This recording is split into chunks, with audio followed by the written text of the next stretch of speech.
Hey everybody, welcome back to the channel. So I have a new video today focusing on removing that visual recoil. Unfortunately, it won't remove all of it, but it will help significantly, which will greatly improve your aim and make you much more consistent in COD. Alright, so let's dive into the settings. Head down to graphics, view. Now we have two major settings here. So the first one is going to be your field of view and ADS field of view. I would recommend setting this to affected. That will significantly lower the recoil that you're going to have to deal with, making it much easier for you. If you're on independent, you are going to notice more recoil.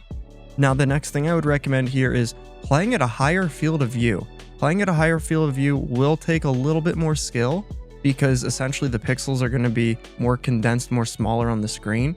However, at the same time, the opposite side of that is you'll have less visual recoil. So if you're playing at, let's say, 60 or 80 field of view, for instance, just for a reference, you're going to have significantly more recoil there than if you're playing at, let's say, 110. Now, 120 is a little bit high for most people, I understand that. So typically I recommend 105 or 110. That's usually like the sweet spot for most people. Alright, so then we're going to dive down to the last setting here. First person camera movement. Now this by default will be at 100%. I recommend setting this to least at 50%. Not only is it going to lower that screen shake when you're running around and all of that nonsense, it's also going to lower the visual recoil you have while shooting your gun. So again, I would recommend changing these three settings essentially. It'll help significantly. It'll make your gameplay much more consistent. You'll see much more improvements. Overall tracking will be easier. Seeing your enemies will be easier.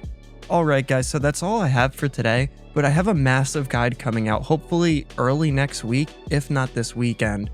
There's going to be a little bit more depth to it, and because of that, that's why I don't exactly have the release date for it yet, but I would keep an eye out, stay tuned, because it's going to be massive and it'll help a lot of you significantly with your gameplay, especially considering how different Modern Warfare 2 is from Modern Warfare 2019.